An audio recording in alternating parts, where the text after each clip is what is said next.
మాట మనం చూస్తే మళ్ళీ ఒకసారి చూద్దామండి. తిమోతికి రాసిన మొదటి పత్రిక 1వ అధ్యాయం 15వ వచనం మనం చూద్దాం. తిమోతికి రాసినటువంటి మొదటి పత్రిక 1వ అధ్యాయము 15వ వచనం కనుక మనం చూస్తే 15th వర్స్ మనం చూస్తే, పాపులను రక్షించుటకు క్రీస్తు యేసు లోకమునకు వచ్చిన వాక్యము నమ్మదగినదియు పూర్ణ అంగీకారమునకు యోగ్యమైనదై ఉన్నది. అట్టి వారిలో నేను ప్రధానుడును. ఆ పాపులలో ప్రధానమైనటువంటి వాడిని నేనే. నన్ను రక్షించడానికి ఆయన వచ్చింది. He identified the thing, he identified the truth. వాస్తవాన్ని, సత్యాన్ని, నిజాన్ని గ్రహించాడు కనుక అంటున్నాడు, ఇదిగో నేనయ్యా ప్రధానమైనటువంటి పాపిని, నన్ను రక్షించడానికి అయ్యా యేసు ప్రభు వచ్చారు. అక్కడ నేనే గనక ఉండుంటే నా ప్రభువుని ఈ చేతులతో ఎందుకు సిలువ వేస్తాను? ఆ సిలువ వేస్తున్న ఆ సందర్భాన్ని ఎందుకు ఆపకుండా ఉండగలను? నేను తప్పకుండా ఆపుతాను. నేను తప్పకుండా సిలువైతే వేయను, నా ప్రభువు నేను సిలువైతే వేయను, బంగారలా చూసుకుంటాను. ఆయన విలువ తెలియక ఎంతోమంది ఆయనని సిలువ వేశారండి. ఆ విలువ, అమూల్యమైనటువంటి ఆ దేవుని యొక్క విలువ తెలియక, ఆయన దేవుని కుమారుడని తెలియక, ఆయన మన కొరకే వచ్చాడని తెలియక, ఆయన మహిమా స్వరూప ప్రభువు అని తెలియక, ఒక మబ్బులో ఉండిపోయి మనోనేత్రులకు గుడ్డితనం కలగటం వలన జ్ఞానము తెలియక ఎరుగక వాళ్ళు సిలువ వేశారు.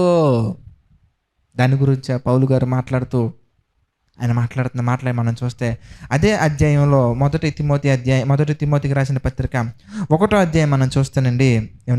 మొదటి అధ్యాయం మనం చూస్తే 12వ వచనం మనం చూద్దాం.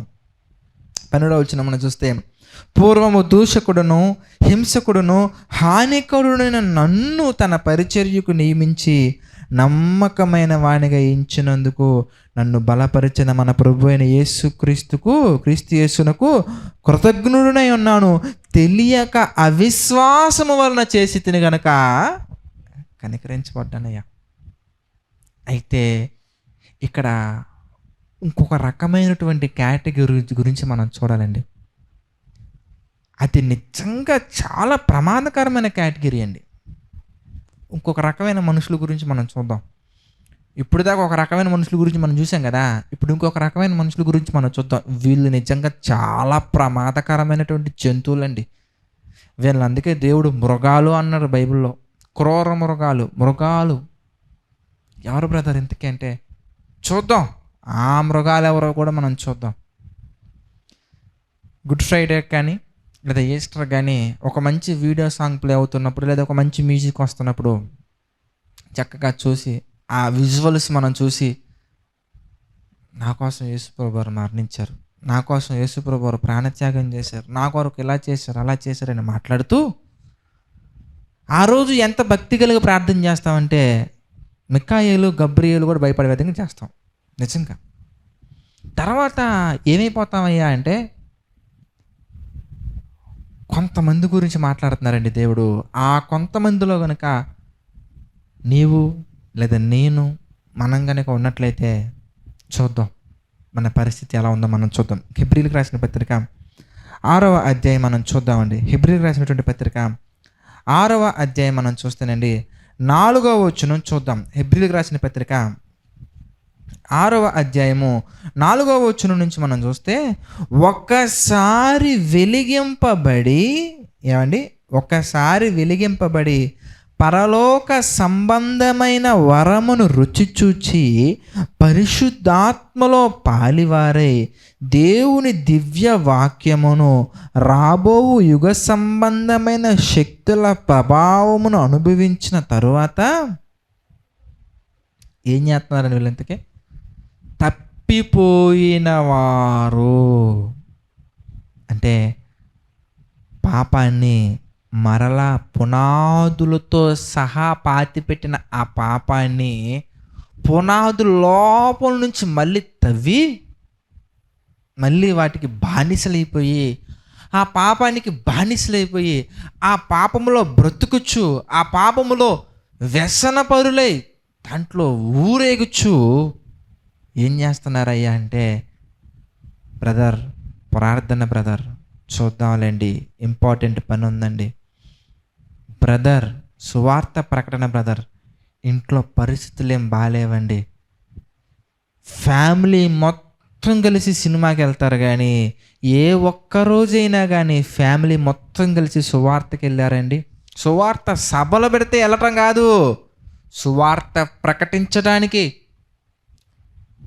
ఎంటర్టైన్మెంట్ కోసం ఫ్యామిలీ అంతా కలిసి 3 గంటల సినిమా చూడటానికి చాలా ఇంట్రెస్ట్గా వెళ్తామండి.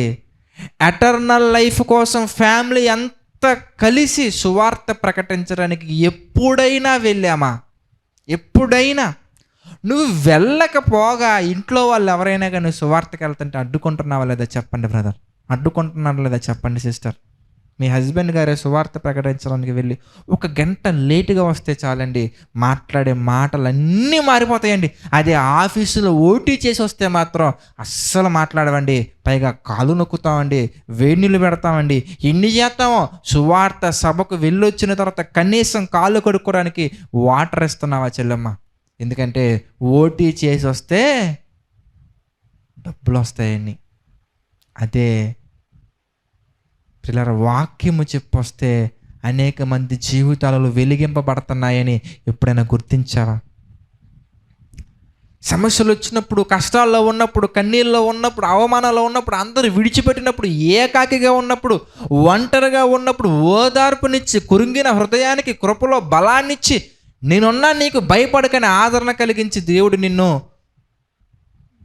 సమస్తమైన కష్టాలలో నుంచి, నష్టాలలో నుంచి, బాధలలో నుండి, ఆపదల నుండి విడిపించి ఒక ధైర్యాన్నిచ్చి సమస్యను పోరాడే శక్తి నుంచి నిలవబెట్టిన తర్వాత మళ్ళీ ఆ పాపంలోకి వెళ్ళిపోతున్నావంటే తప్పిపోతున్నావు.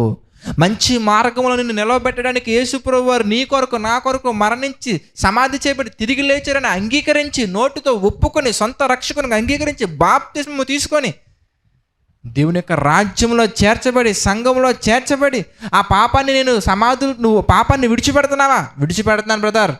సిలువ వేసావా? పాపాన్ని వేసేసాను బ్రదర్. ఇక పాపానికి నీకు సంబంధం ఏమైనా ఉందా? లేదు బ్రదర్. పాపం అంటే ఏంటి? నేను ఇంకా దాని గురించి ఆలోచించాను బ్రదర్.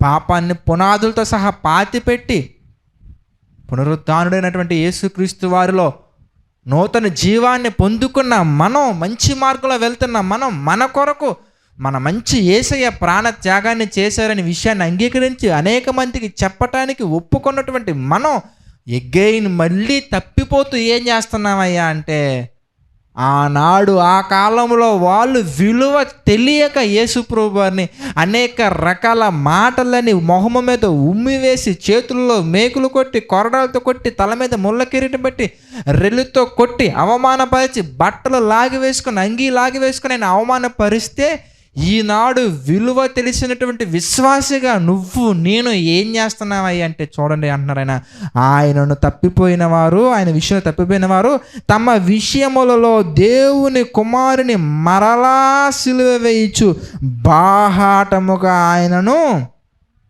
అవమానపరుచుచున్నారు. నీతో పోల్చుకుంటే వాళ్ళు చాలా బెటర్ కదా చెల్లి, నీతో పోల్చుకున్న వాళ్ళు చాలా బెటర్ కదా తమ్ముడా. వాళ్ళు తెలియక చేశారు బ్రదర్, తెలియక చేశారు. తెలుసుంటే మనం చదువుకున్నాం అన్నమాట. వాళ్ళకే గనక దేవుని వాక్యము తెలుసుంటే, వాళ్ళకి గనక దేవుని జ్ఞానము తెలుసుంటే, మహిమా స్వరూపియకు దేవుని సిలువ వేయకపోయి ఉందురు. మరి విలువ తెలిసిన మనము, విలువను అంగీకరించిన మనము, విశ్వాసగా మారిన మనము మళ్ళీ 3 గంటల సినిమాకి మళ్ళీ ఇంట్రెస్ట్ చూపిస్తున్నామంటే, బయట చాలామంది 3 మేకులే తీసుకోలేని వాడు దేవుడా అని మాట్లాడుతుంటే 3 గంటల సినిమాకి చక్కగా ఫ్యామిలీ అంతా ఎంటర్టైన్మెంట్ కొరకు వెళ్తున్నావా కానీ ప్రిలరా, మరి నీ కొరకు నా కొరకు 3 లోకాలను కలిగించిన దేవుడు పరలోకాన్ని విడిచి సమస్తాన్ని త్యాగం చేసి రిక్తునిగా చేసుకొని ఎంతో చేశారు కదా. మరి మన ఫ్యామిలీ ఉండాల్సింది ఎంటర్టైన్మెంట్ కొరకు ఉన్నటువంటి సినిమాలోన, ఎటర్నల్ లైఫ్ కొరకు అనేక మందిని సిద్ధపరిచే సువార్తలోన, దేంట్లో ఉండాలి బ్రదర్? దేంట్లో ఉండాలి సిస్టర్? ఆలోచించండి ఒకసారి. మనం ఏం చేస్తున్నాం? ఇంకా మన యాటిట్యూడ్ మారలేదా? మన వ్యక్తిత్వం ఇంకా మారలేదా? ఇంకా మనం పాత వాటిని తవ్వుతూ వెళ్తున్నామా? గతాన్ని తవ్వుకుంటూ ఆ గతంలోనే మళ్ళీ ఆ చెత్తని విడిచిపెట్టి కదా మనం వచ్చింది ప్రభువు దగ్గరికి. చిచ్చి అదా వేస్ట్ అని వదిలేసి వచ్చాం కదా. ఒక విశ్వాసిగా మార్పు చెందావు కదా, మళ్ళీ అవే అబద్ధాలు, నాన్ స్టాప్ అబద్ధాలు అంతే, నోరు తెరిస్తే అబద్ధాలు అంతే. నువ్వు మాట్లాడే ఆ అబద్ధం ఏం జరుగుతుందో తెలుసా? ఆయన మొఖం మీద ఉమ్ము వేస్తున్నావు మళ్ళీ. వాళ్ళే బెటర్ కదండి. వాళ్ళే బెటర్. నీతో పోల్చుకుంటే అసలు నిన్ను వాళ్ళతో పోల్చాల్సిన అవసరత చూసావా? ఎంత దారుణమైనటువంటి పరిస్థితి అండి.